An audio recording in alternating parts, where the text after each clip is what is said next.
Our guest for the next conversation, which is a Justice Thursday conversation, is the Honorable Justice Kebira Ocharo, who is a judge of the Employment and Labor Relations Court.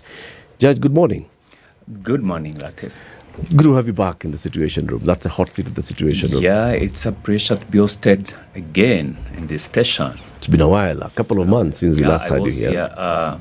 Last year, 20th July. Yeah. Yes, when we had a very interesting conversation. Karibu tena sana. Thank you. Tena sana. CT is going to welcome you with the day's proverb, and then I'll tell you about a new deal by Safaricom. Say, you know what? People are wondering, how much data do I have? How many minutes can I get? How can I call? I'll tell you shortly. Siti, where are proverbs this week coming from? Our proverbs are from the Federal Republic of Somalia. Federal Republic. I always ask myself, why do we call this region the Horn of Africa when the Horn is Somalia? Well, it's representative. Yes.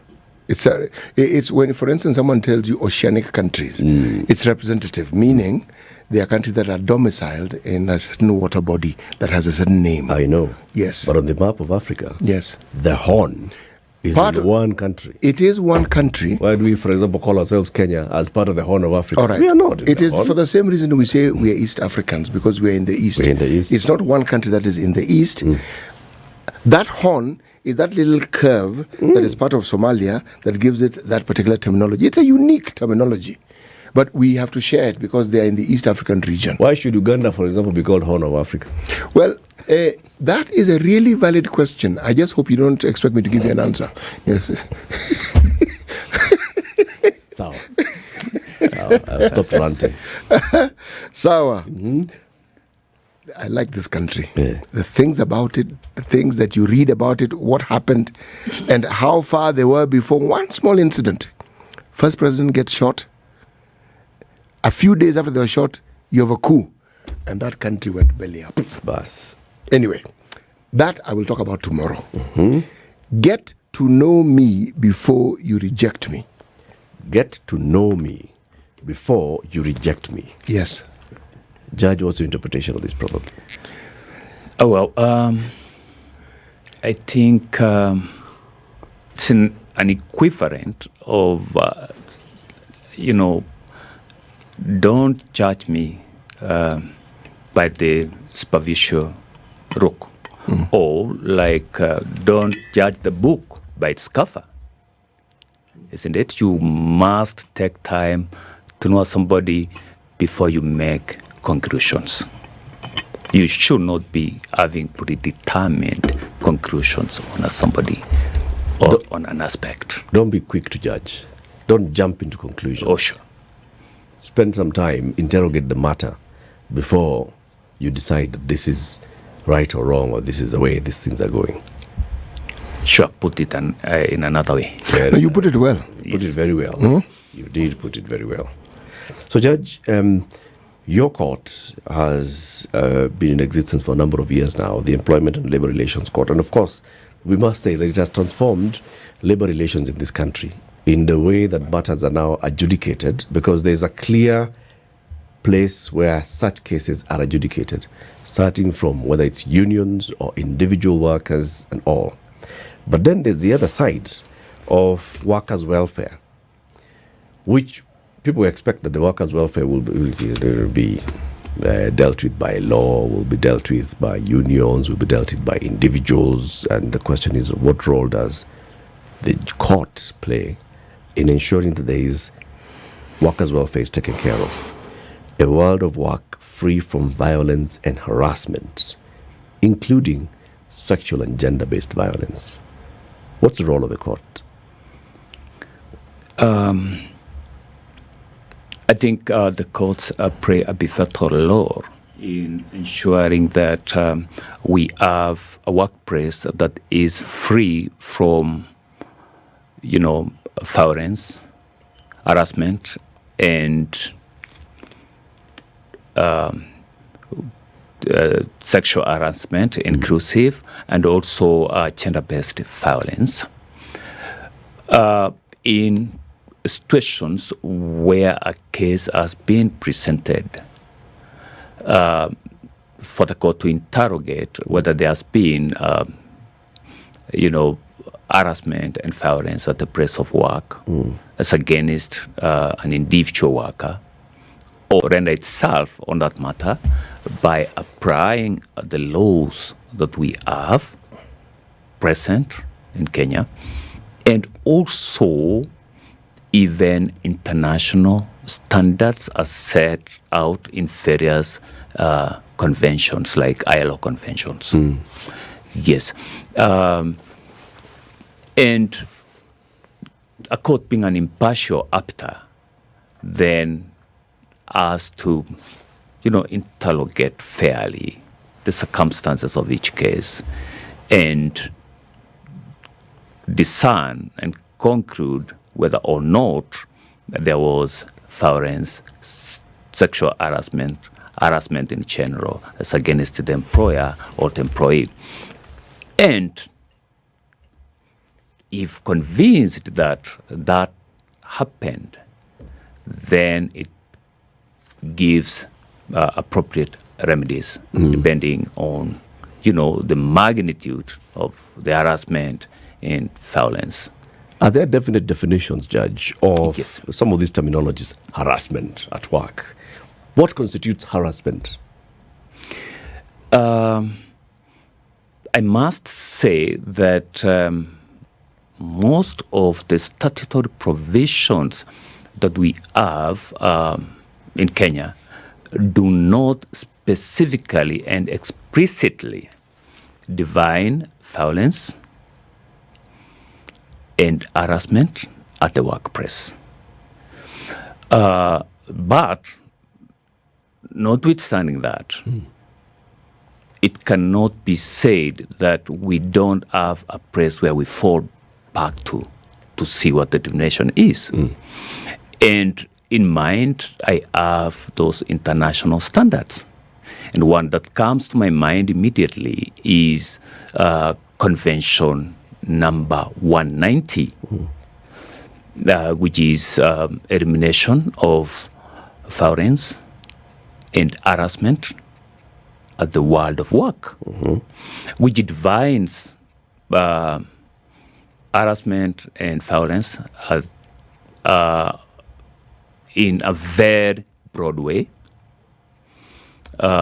in this manner, that it is, an acceptable behavior, practice, or threat that is aimed or that is likely to cause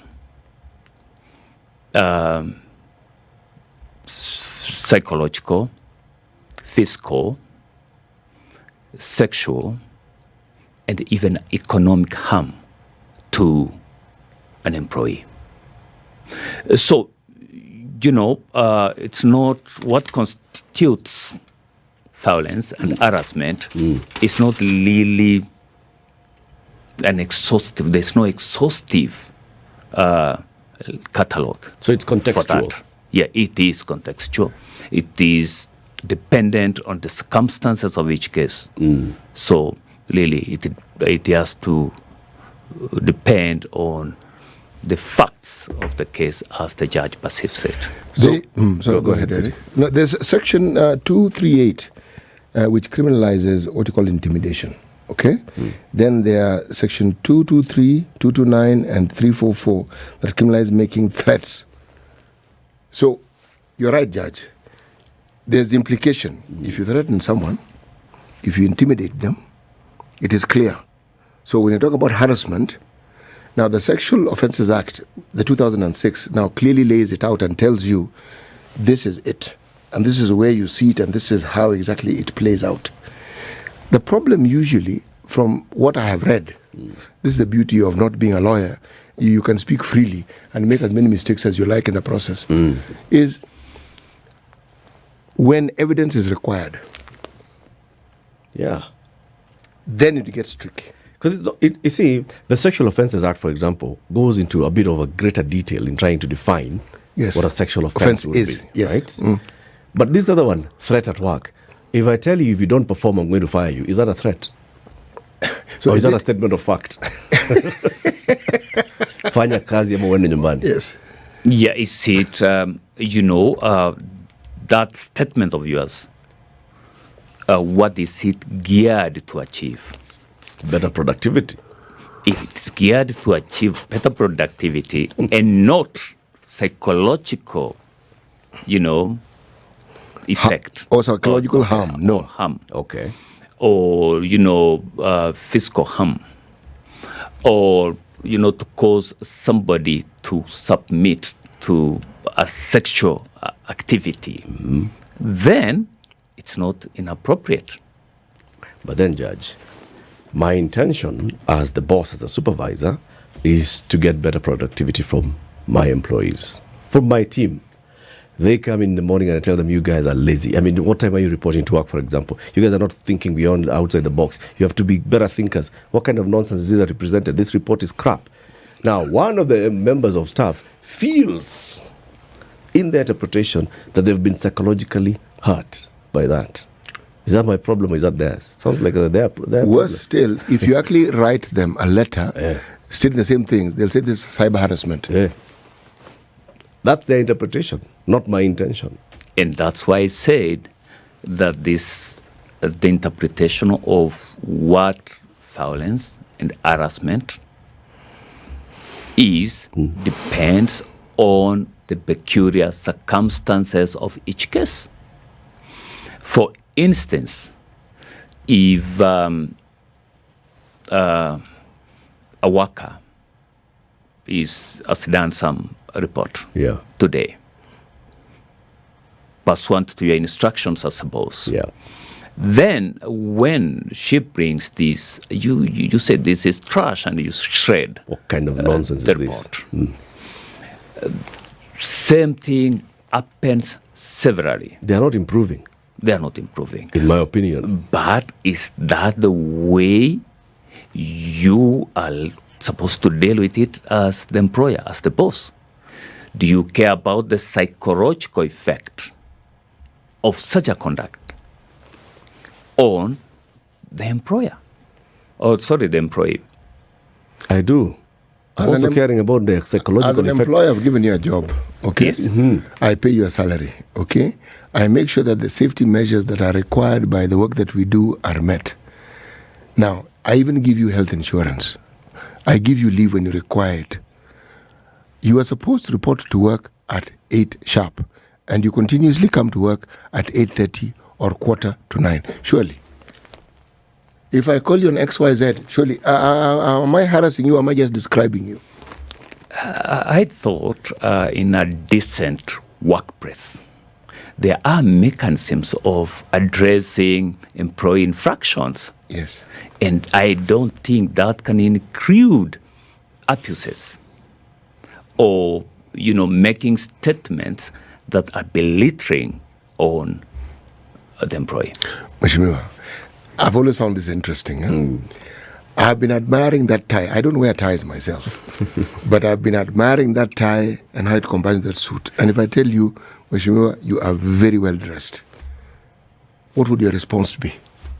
I'll say thank you. Exactly. And if I say you are shabbily dressed, I'll say I'll improve tomorrow. Precisely. Now, there are people who take that as harassment. No, I think we need to not disassociate the act complained about and the intended outcome or the likely outcome. If yes. Judge, if someone is given to interpreting everything that they are told and which they do not like as being either an insult or either a harassment or an infringement on their personal space and their personal right, you, as an employer, have to wonder, why don't you just go and employ yourself? Because it's just, so long as you're in a workplace and certain demands are made, I'm going to have to ask you to meet those demands. Otherwise, leave and go.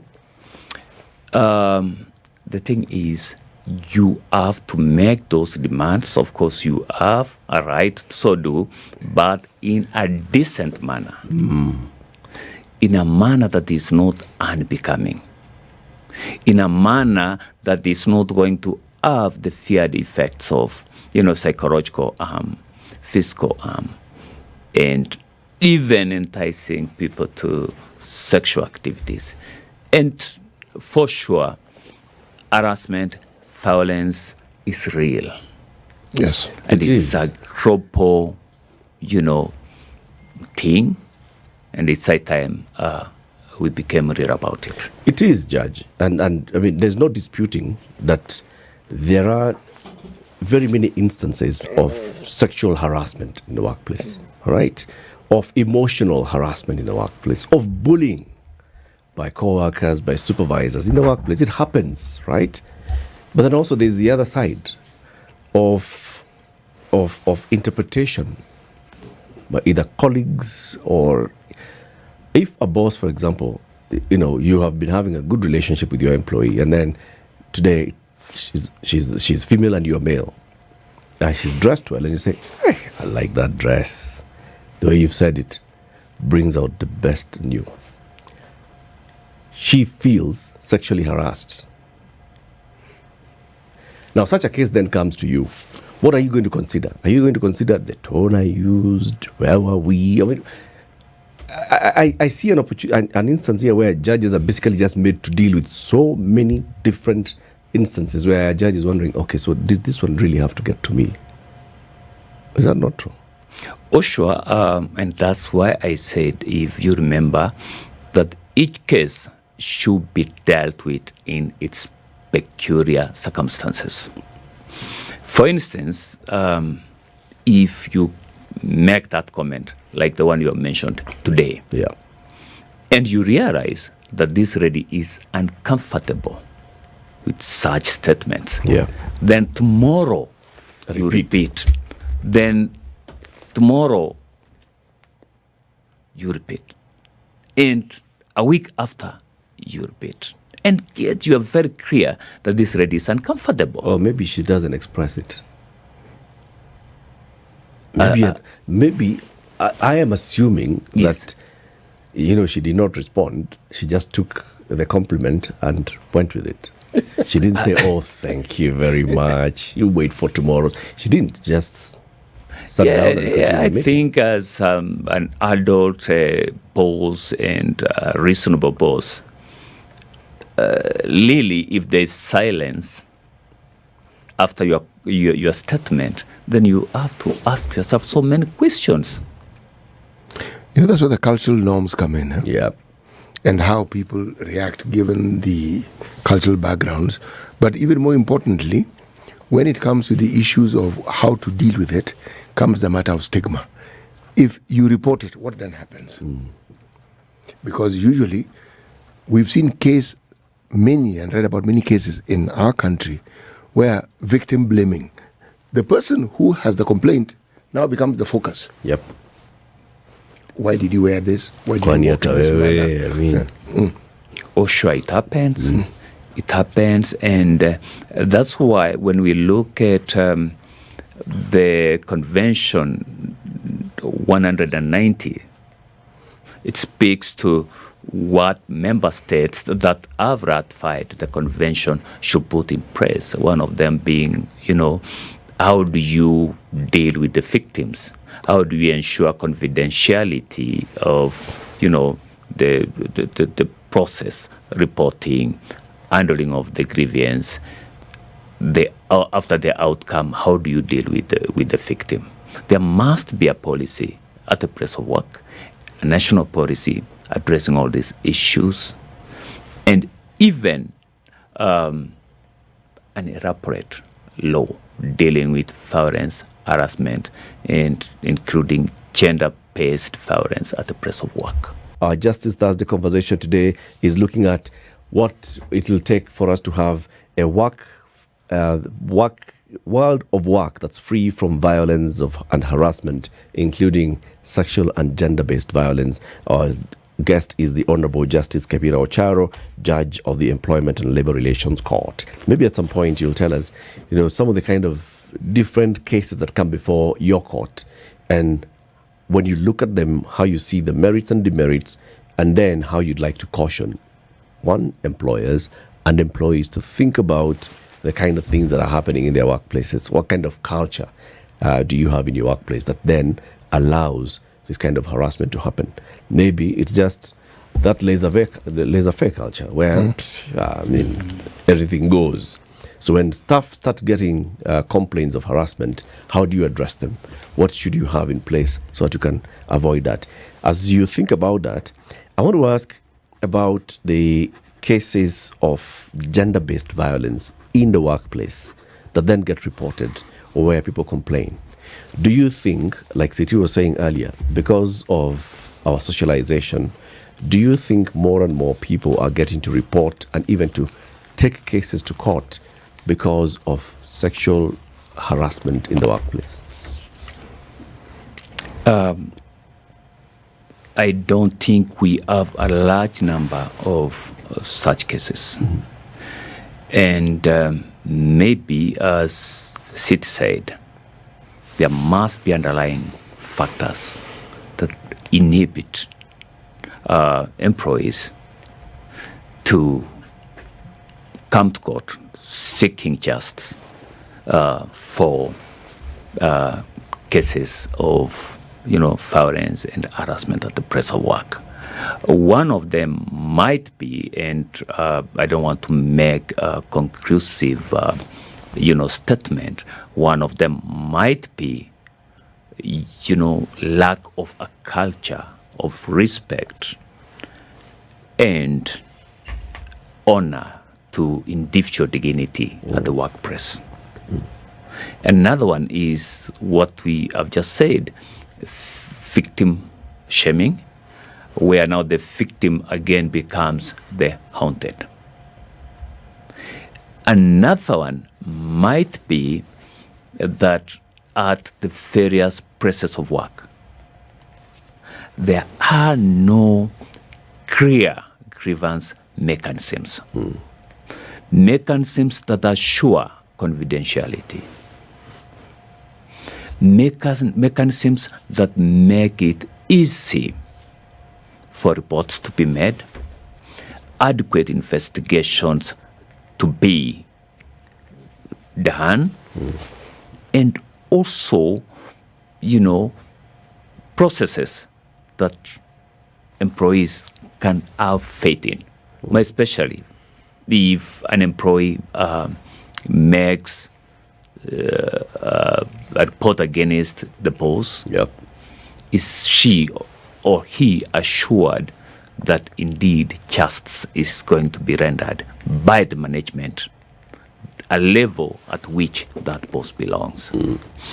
So, Lily, it boils down to procedures and processes at the place of work, culture obtaining at the place of work, and the assured protection of the victims against alliteration or retaliatory acts. And this is a very big one, because then it calls on all organizations to have, such kind of mechanisms in place that will address this and ensure justice, like you're saying.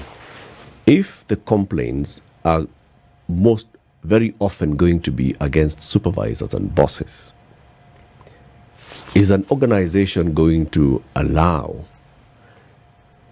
being made of bosses? Is the executive committee going to support a very robust and independent grievance mechanism that's going to be targeting them or even addressing complaints against them?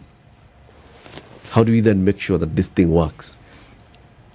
I think under law, and if I may quote Section 6 of the Employment Act, it's a requirement, and more specifically for employers who have more than 20 employees, to have a policy that addresses violence, harassment, including sexual harassment at the place of work. So because it's a statutory imperative, then they don't have a window to run away. For if they did, there is a penalty. I see. And if an employee suffers harassment because there was no appropriate remedy at the place of policy at the place of work, then the employer can be sued for compensation for the damage that arose out of, the lack of that policy, because it appears then that he is condoning violence and harassment at the place of work. Does the law prescribe what the policy should say? Yes. It clearly sets out what the policy should say. It has to have a definition of harassment, for instance. It has to provide a procedure for making a report. It has to give a stipulation assuring confidentiality. And it has to set forth how the proceedings as regards the grievance have to be conducted, and lastly, how do you communicate the verdict out of the proceedings as regards the grievance? Everything you've said makes sense, but is it also a requirement by people who have employees to ensure that the employees understand these things? Because we can say it's mandatory to have, for instance, a policy that deals with these matters, and it is imperative for them to have it. But what about the need for those who are supposed to benefit from it, their consumption of it? Is it mandatory to ensure that they are walked through it, or steps are taken to ensure that they actually know what it is that this particular document contains? If we have to have an ideal policy at the workplace, common sense and practice demands employee involvement.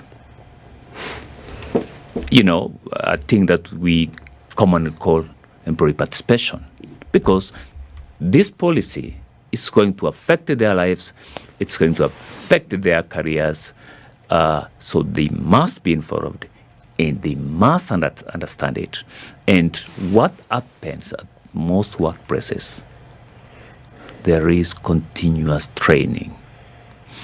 There are materials that are disseminated to employees so that they are brought to speed as regards policies that are in place, policies that keep on, coming on board at the workplace. And even your employment contract should state policies that are in place and have those policies attached. You're saying this is common sense. Is it a requirement of law? It is a requirement of law and the Employment Act. That the employment contract should also mention the policies that are available. And that there should also be onboarding of staff and explaining of what the policies contain and stipulate. That's why we normally have inductions. This is in law? It's told not very expressly, right, but implicitly. It's an expectation. It's an expectation, yeah. Okay. Yeah. So now let's look at, practically, many cases that you deal with at the Employment and Labor Relations Court, in your court, Judge, from the number of years that you've been on this bench. What would you say is, when it comes to, these workplace grievances, is the higher number of complaints that come before you? Is it on verbal harassment or sexual and gender-based violence and kind of harassment? What would you say constitutes a bigger portion? The bigger portion is sexual harassment and gender-based discrimination which somehow goes hand in hand with violence and harassment at the place of work. Mm-hmm. Yes. And from listening to the various cases, what comes to your mind? Is it a blatant abuse, or is it abuse for lack of knowledge or for ignorance of the law? I think for me, the starting point should be that we should have an elaborate statute speaking specifically to violence, harassment, including gender-based harassment at the place of work. Then we should have serious enforcement of the requirement that employers should have policies at the workplace speaking to violence and harassment at the workplace. Are you saying that the Employment Act currently is not sufficient?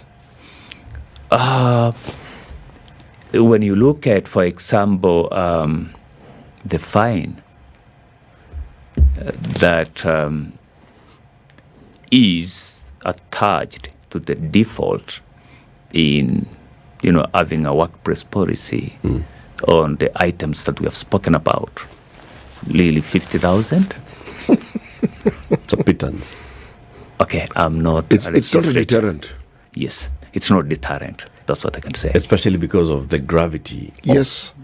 What we are talking about. That's correct. But again, you find that out of ignorance, people are not filing these cases. Okay. So would it then be better to amend the Employment Act to factor in all this feedback? Or would it be better to have a separate piece of legislation that it's dealing with harassment at work?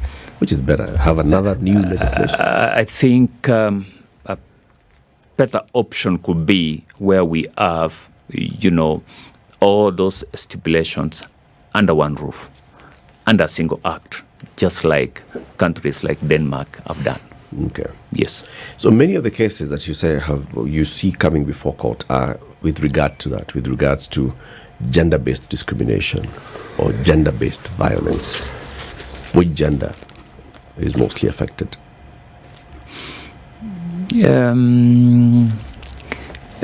Ladies. It's more now complaints from women in the workplace. More especially when it comes to sexual harassment. Okay. Yeah. And from the ones that you have looked at, just looking at the merits and demerits of many of the cases that come, are there those that you feel do not merit to be brought to court?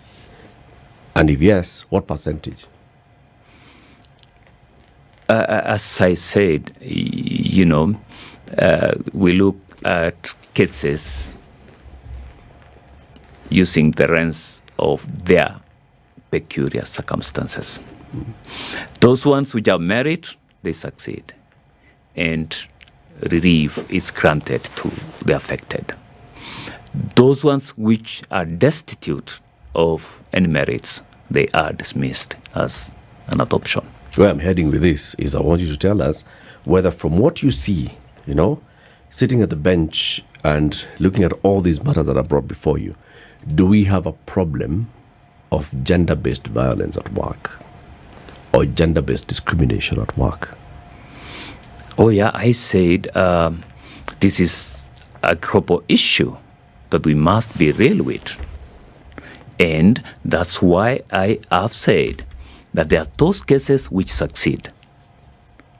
That shows what? It's a statement to the fact that there is in existence that problem of harassment at the place of work, violence at the place of work. And I've said again that on the other hand, there are those cases that you find are frivolous, just brought to court for, whatever ulterior motive. And those ones, they fail after being interrogated. Or put it in another way, they get dismissed.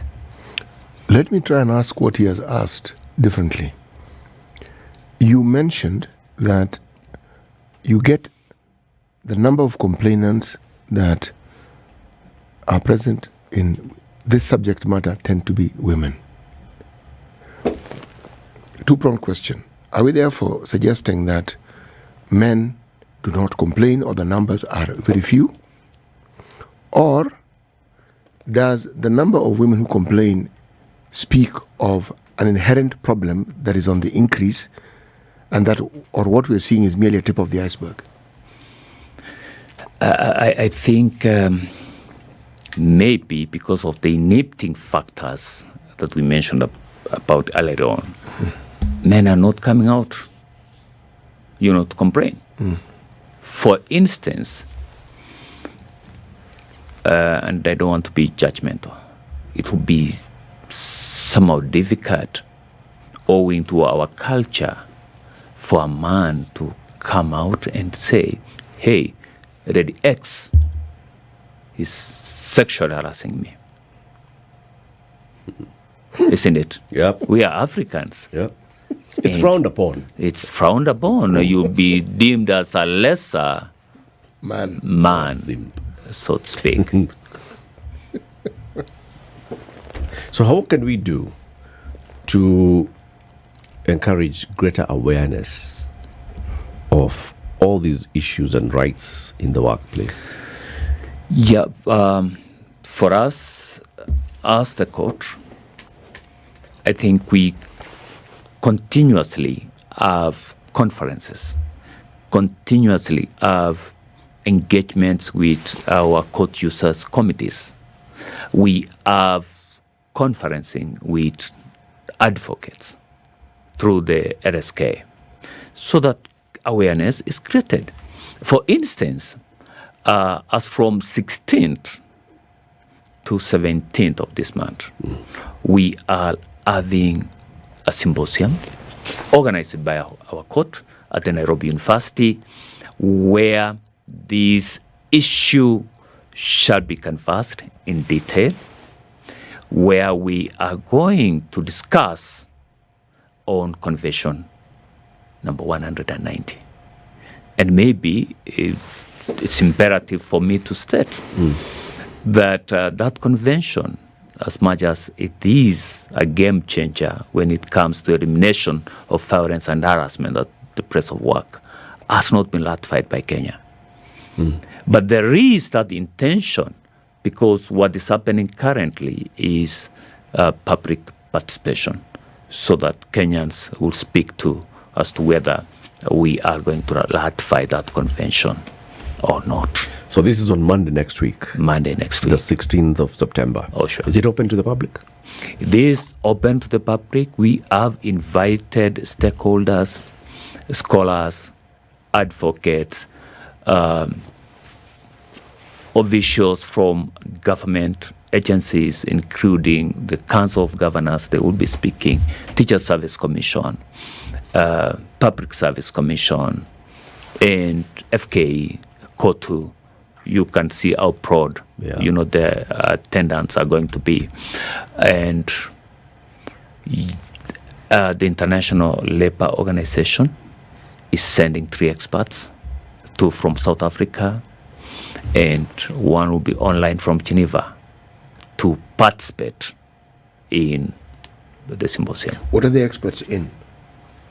Labour law matters, yes. So why? And of course, conventions are generated by ILO, so they are experts in ILO conventions. Okay. Yeah, so we are really going to benefit quite. You said Kenya is yet to ratify this one. Yes, it's in the process. What does that process entail? The process entails, like, there is public participation, because this is a thing that is going to be law, courtesy of our constitution, because for every treaty ratified, it becomes part of our law. Yeah. So Kenyans must participate, weigh the pros and cons of having this convention as part of our law. So there are those engagements initiated by the Ministry of Labor.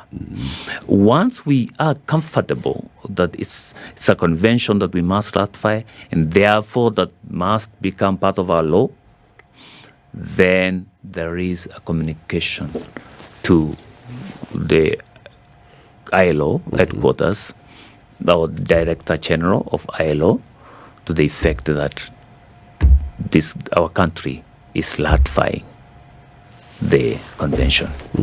And after sending that intention and acceptance to ratify, then it becomes an effective treaty binding us a year after the date of ratification. Okay. So Monday, the 16th at, what's the venue? Nairobi University. At the University of Nairobi. Yep. This will take place. We've been having a conversation about, looking at a world of work free from violence and harassment, including sexual and gender-based violence. And Judge, there have been very many engagements even on our live stream where people are commenting and saying various things. HR professionals and practitioners need to understand the law very well, need to be very active, and sometimes, in fact, even overrule the CEOs and bosses who do not see the need for some of these things. Have a policy in place, make sure that part of the induction of members of staff includes taking them through this, understanding that there are policies that people need to know about, having mechanisms that address complaints and grievances of harassment of any nature at work, making sure that the staff then feel comfortable and confident that I can report. It'll be kept in confidence, it'll be addressed judiciously, but also fairly. And it's a big one.